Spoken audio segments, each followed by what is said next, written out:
Caríssimos, aqui que vos fala é o professor Marcão, com mais um Marcão na História. Vamos dar continuidade às constituições do Brasil. Nós vimos as constituições de 1824, 1891, 1934, 1937 e agora vamos para a Constituição de 1946.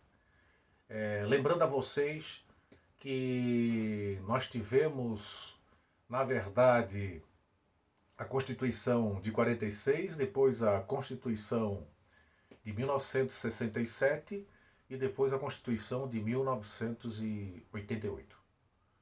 Bom, olha só. Constituição de 1946. 18 de setembro de 1946, ela foi promulgada. O que quer dizer promulgada? Quer dizer que ela foi votada. Uma Assembleia Nacional Constituinte elabora essa Constituição. Lembrando a vocês o seguinte: nós estamos saindo da Segunda Guerra Mundial. O mundo estava já cansado do totalitarismo. Getúlio Vargas tinha dado um golpe de Estado e instalado o Estado Novo em 1937. Ele, depois da guerra de 1945, ele foi deposto, fez um acordo com o governo, ele sairia do poder e teria seus direitos políticos preservados, tanto é que ele vai ser candidato a senador e vai ser eleito senador, depois, já em 1946. E, na verdade, o que nós vamos perceber é o seguinte: criou-se agora uma onda liberal.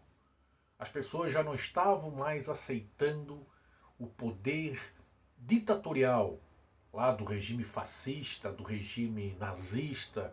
Já estavam, digamos assim, tendo novos ares.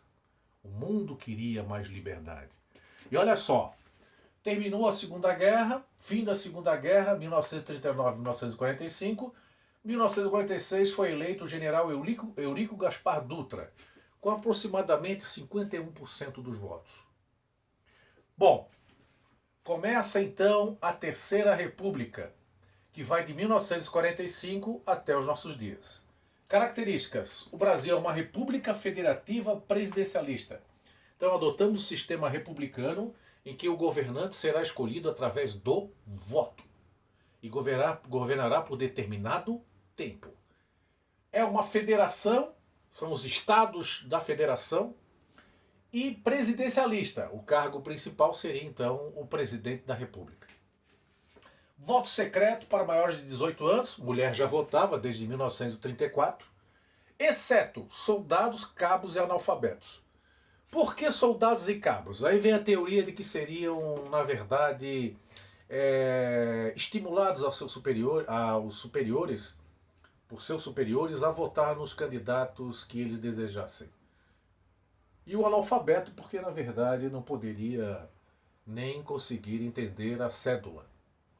O que seria votado? Então, ficavam fora do processo eleitoral. Divisão do Estado em 3 poderes. A teoria lá do Montesquieu, lá da época da Revolução Francesa, né? Executivo executa e administra, executa as leis e administra o Estado. Legislativo elabora as leis e judiciário julga o cumprimento das leis. Agora é muito importante a gente perceber o seguinte: que os poderes são independentes. Um poder não pode intervir no outro. O judiciário tem que ter sua independência, como o legislativo também e o executivo também. É essa a grande questão. A independência entre os poderes. Você não pode usurpar o poder de outro poder. Tá? Olha só, tributos. Taxas mais altas para os mais ricos. Leis trabalhistas, excluir o trabalhador rural. O trabalhador rural aí nesse momento não tinha direito algum. Leis trabalhistas para beneficiar, na verdade, a classe média urbana. Nesse sentido, né, já era um progresso para aquela época. Sistema representativo, os governadores, deputados, prefeitos, senadores, vereadores seriam eleitos. Mandato de 5 anos para presidente, 8 anos para senador e 4 anos para o resto. Direito de educação para todos. Então vem a educação, todos tendo acesso a escolas públicas. Esse era o projeto. Intervenção militar na política. A intervenção militar na política se faria necessário quando houvesse a interferência dos poderes, executivo, legislativo e judiciário. Caso criasse um clima de instabilidade, o exército poderia intervir. As Forças Armadas, na verdade, poderiam intervir nessas questões políticas, quando houvesse essa interferência. No Brasil, na Constituição de 1988, é o artigo 142, que delibera sobre isso. A interferência do Exército, das Forças Armadas, quando houver interferência entre os poderes.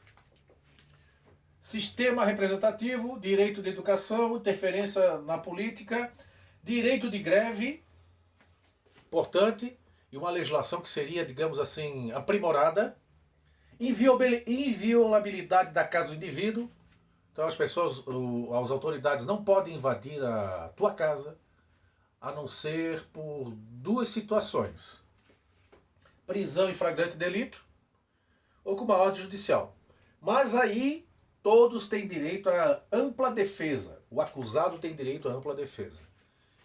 Isso é primordial para termos uma justiça igual para todos, né?